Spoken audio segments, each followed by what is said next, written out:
j'ai été investie dans cette défense par rapport aux femmes. Moi, je ne me suis jamais traitée comme féministe. On se revendique féministe et il y a quand même des répercussions encore. À mon avis, la lutte continue. Oui. Comment on a pu laisser des femmes dans une telle détresse? Je dirais que je le ressens un peu comme une continuité. C'est comme s'il y avait un passage de flambeau. On n'a pas travaillé pour rien. À l'occasion de la journée de lutte pour les droits des femmes, on a organisé la rencontre entre deux militantes qui se sont engagées à deux périodes bien différentes. Pour colloque, Anne-Marie et Anouk échangent sur leurs engagements et leur façon de défendre leurs droits. Je m'appelle Anouk, j'ai 17 ans, je suis en terminale. J'ai 88 ans, exactement, cette année. Il y a un an à peu près, j'ai rejoint du coup le collectif Nous Toutes Rouen qui lutte contre les violences sexistes et sexuelles. Je me suis un peu éduquée au féminisme par les réseaux sociaux quand j'étais au collège. Est-ce que vous contactez des femmes qui ont reçu des violences? Nous, en fait, au sein de notre association, c'est vraiment plus de la sensibilisation. On ne fait pas du tout du recueil de victimes, etc. J'ai été investie dans cette défense par rapport aux femmes. On était toujours quelques femmes. Et on se dérangeait la nuit. On arrivait dans l'appartement, par exemple, et on essayait déjà de sortir la femme de la violence. Ça a été une période très très dure et je me demande encore aujourd'hui comment j'ai pu faire. Nous, c'est surtout des manifestations. On organise celle de novembre, qui est du coup contre les violences sexistes et sexuelles. Mais la plupart du temps, nos actions, c'est vraiment on tient des stands sur des événements. Et du coup, le but, c'est vraiment de sensibiliser le grand public aux violences, etc. Donc c'est plus dans un but éducatif. Souvent, on pose des questions aux gens sur leurs connaissances pour leur apporter du coup, justement des connaissances en plus avec des vrais chiffres, etc.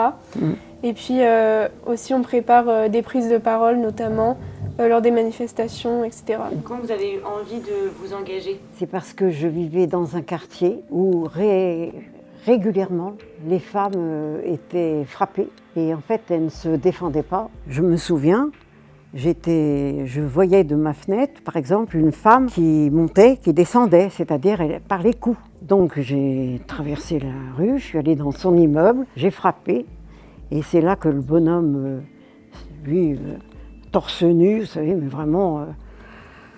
Et à ce moment-là, j'ai vu la petite femme qui se fait... Et je lui ai dit, mettez-vous comme ça et je vous tire. Donc elle s'est mise à la hauteur des genoux de son mari. Et puis moi je l'ai tiré et je l'ai sorti de là. Est-ce que vous pouvez expliquer à nous comment c'était vu à l'époque, du coup, le fait que vous soyez féministe, que vous vous engagiez pour... Moi je ne me suis jamais traitée comme féministe. D'accord. Non. Parce que ça avait une connotation féministe, hein, c'était d'être contre les hommes. Okay. Alors que moi, non. Moi, c'était les hommes et les femmes qui étaient en difficulté, principalement, bien sûr, les femmes. C'est quelque chose que je ressens aussi beaucoup aujourd'hui, parce que par exemple au lycée, en fait c'est quelque chose qu'on se revendique, moi et mes amis, puisqu'on est à nous toutes du coup, on se revendique féministe et il y a quand même des répercussions encore. Il y a 2 jours encore, il y avait une amie à moi qui se faisait insulter sur les réseaux sociaux justement pour ça. Mais en fait, ça montre que ça n'a pas tant évolué, quoi. Comment la société perçoit le fait justement de vouloir l'égalité homme-femme, quoi. Moi, j'ai dû aussi avorter en Hollande. Comment on a pu laisser des femmes dans une telle détresse ?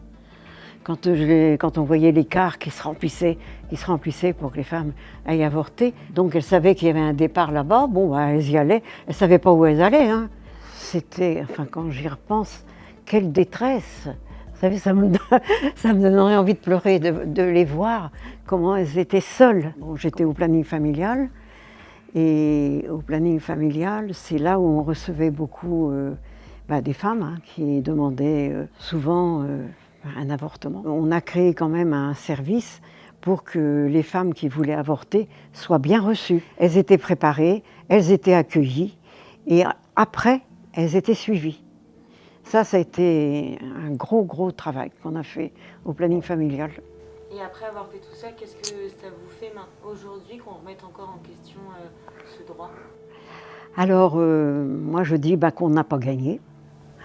Est-ce que vous comptez sur les jeunes générations comme Anouk pour continuer ce combat? Ah oui, moi j'ai des petites filles qui ont votre âge. Donc elles sont branchées la défense des droits des femmes, où elles ont aussi le droit de faire de leur corps, comme on disait. À mon avis, la lutte continue. Oui. C'est pas arrêté, à mon avis, c'est pas arrêté du tout. Et toi, Anouk, en tant que jeune militante, qu'est-ce que tu penses de tous ces combats qui ont déjà été menés? Est-ce que on ressent un devoir un peu de continuer ça? En fait, je dirais qu'il y a une forme de reconnaissance, parce que quand on voit qu'aujourd'hui, tous les droits qui ont été acquis au XXe siècle, on se dit que déjà le chemin est bien parcouru, même s'il n'est pas du tout fini. Je dirais que je le ressens un peu comme une continuité. C'est comme s'il y avait un passage de flambeau. Tant mieux. On n'a pas travaillé pour rien. Le 8 mars, ça va être la journée de lutte pour les droits des femmes. C'est l'occasion de faire un bilan aussi sur la situation. Pour vous, ce serait quoi ce bilan? C'est assez mitigé parce que en même temps, quand on voit tout ce qui a été fait dans les dernières années, on peut se dire qu'il y a quand même des choses qui avancent. Par exemple, l'IVG dans la Constitution. Oui. Mais en fait, à côté, c'est comme si tout ce qui avançait, il y avait un recul en même temps. Quand je vois, moi, tous les mouvements masculinistes sur les réseaux sociaux, mais même aussi dans la vraie vie, c'est quelque chose que je remarque surtout dans les jeunes générations, des garçons de mon âge qui sont bien moins féministes, alors que les filles, elles, sont plus féministes en général qu'avant. Il y a des droits qui ont été proclamés et c'est super, mais je dirais qu'il y a aussi encore un chemin à parcourir. Ouais, c'est assez à double tranchant, je dirais, quoi. Vous avez des copines de quel âge? De 17 ans. Mais qu'est-ce qu'elles vous disent, elles, de toute cette histoire de contraception? Est-ce qu'elles en parlent? Nous, on en parle entre nous. Enfin, c'est plus un sujet qui est tabou aujourd'hui, je dirais. Moi, quand j'allais dans les lycées, et moi je disais, il y a beaucoup de filles, et les garçons, alors, qu'est-ce qu'on en fait? Et là, moi, j'ai beaucoup travaillé aussi au niveau des garçons, pour qu'ils puissent être responsables aussi. Parce que c'est bien gentil, comme on disait, allez, hop, on baise, et puis après, on s'en fout. C'était ça.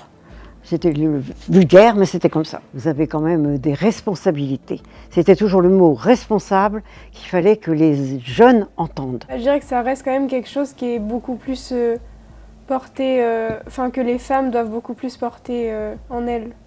Les filles aujourd'hui, elles savent ce qu'elles veulent.